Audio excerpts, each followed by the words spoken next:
While there's no real folder support in Windows Phone 7, all your games do go into this Xbox Live section. I'll show you that a little bit later. First we're going to go into the calendar though. Nice large tile there. Day and agenda views, and you also have access to full month. And there's see it a little bit better in landscape mode. You can actually see the text for all the appointments there, and you can tap them and get the gist of the day view here.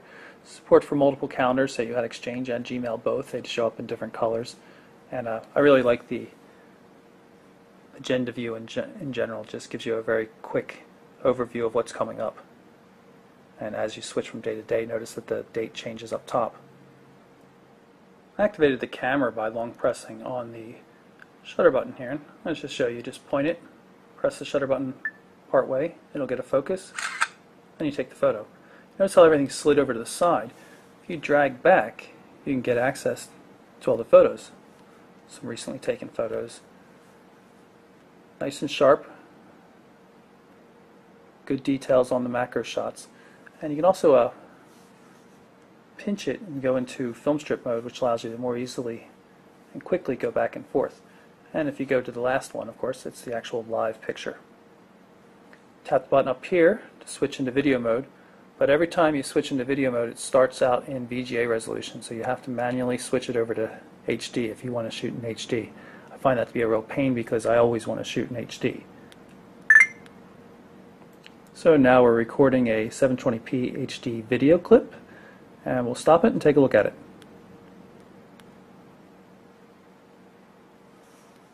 Flip over and hit play. So now we're recording a 720p HD video clip, and we'll stop it and take a look at it. Go back to the start screen and go down to pictures, and you can see how the pictures are organized. Some sample photos loaded in there ahead of time. Pull up the ones we just saw and you can see these same pictures here.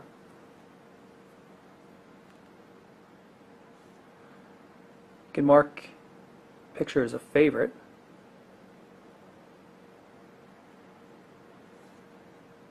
And then they'll show up in the favorites view. And if you long press on the pictures text, you can change the background to a particular photo you want, or have it choose randomly for you. I'm going to choose one.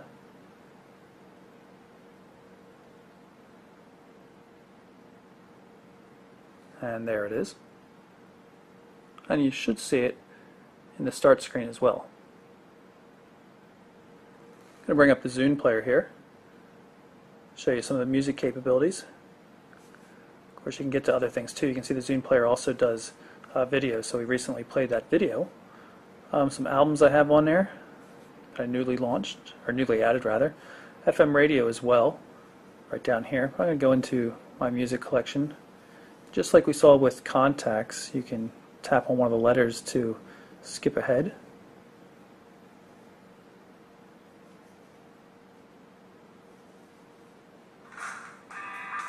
Album art, just like you would expect.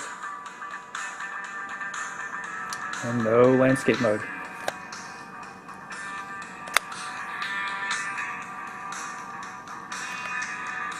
Jump back to the start screen, and I'll lock the device. You can see it's still playing in the background. There are now music controls up here at the top.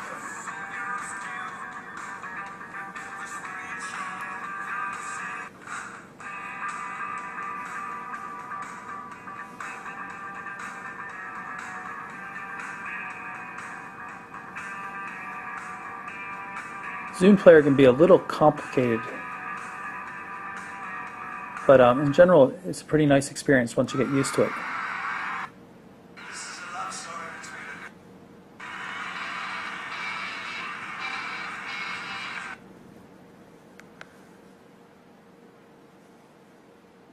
You'll also notice that it picks up images from the music you're playing and uses it for the live tile. Go into the marketplace, that's where you can shop for both music and applications. That's a bit of a problem because when you're searching, you'll come up with a lot of different applications. Even if you search on something like Facebook, you'd be surprised how many tracks there are that mention Facebook or the word Twitter. Kind of confusing. But if you go through the normal navigation, you can see just the AT&T applications. LG has their own section of applications. All the LG apps and AT&T apps are free. And of course, you can go through and search for applications yourself. A whole bunch of categories here. And you can look at the top apps, just the newest ones,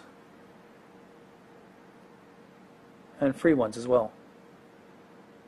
Let's just grab one of these here and download and install it.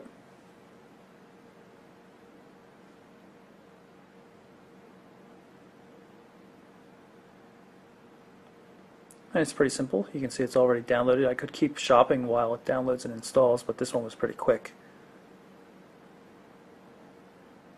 Now it's already done.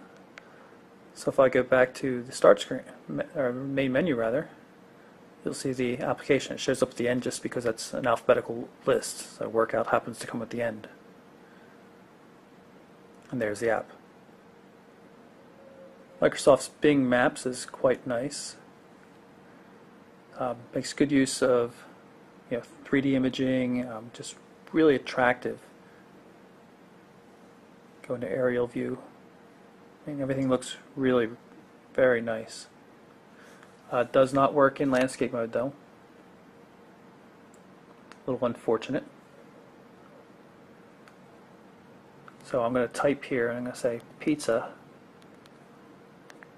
and the text is going in portrait mode even though I'm typing in landscape mode. And there are some of the pizza results. Now this supports landscape mode, so it's kind of annoying. But one great thing about the local searches in Bing, shows ratings for restaurants, phone numbers, even gives you the hours and everything, which is really kind of cool. You can get that from search as well.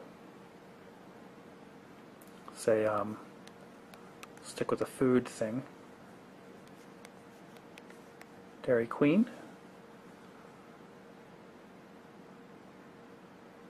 All the results come up. Paid results right there. That's an ad. But then the local results.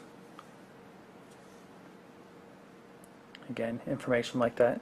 And I can pin the tile to the home screen so I can quickly get back to it at a later time. Just by tapping on it, it'll go right there in the maps. This tile down here at the bottom is called Me, and allows you to enter in social networking status updates. Right now this is only hooked up to Windows Live, but you could also hook it up to Facebook and it'll pull down Facebook contacts as well. Right now I've just got Windows Live contacts and the ones from my Gmail. There's no built-in support for Twitter or MySpace though.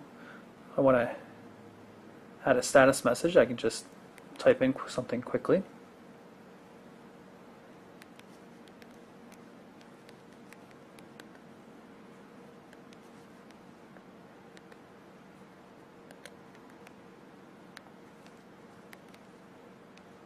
And post it. Now if I had a Facebook account linked up as well, I could specify which one or both accounts to send that update to. So to see that Facebook support, I'm going to go back into the People application and swipe over to what's new, and here you can see all the updates. Mobile Burn just posted an update. I can tap on that to see if there are any comments. There aren't any, but I can like it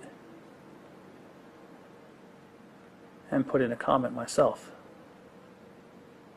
You'll notice this is the soft keyboard, the virtual keyboard, and I like it a heck of a lot. It's really quite good. But of course you're going to be using the hardware keyboard for most things on this device. If you're wondering why I haven't mentioned a micro SD memory card slot, that's because there is none. Windows Phone 7 doesn't support hot swappable memory cards like most other smartphone operating systems. With that said though, the LG Quantum does come with 16 gig of internal storage for music, photos, video, applications and things like that. So that's my look at the LG Quantum for AT&T. It's a really solid device. The hardware is a very good design. Not the best looking thing in the world, but really solidly built. My only thing I take exception to are these little buttons over here on the keyboard, but otherwise I think the keyboard's really fantastic. I love the display. It's very sharp, very colorful, good blacks even though it's a regular TFT as well. The problem though is Windows Phone 7, when it comes to a device like this, it just really does not support landscape mode properly, and until Microsoft fixes that, devices like the Quantum are going to be a little bit of an oddball. So again, that's the LG Quantum for AT&T. I'm Michael Orrell for MobileBurn.com.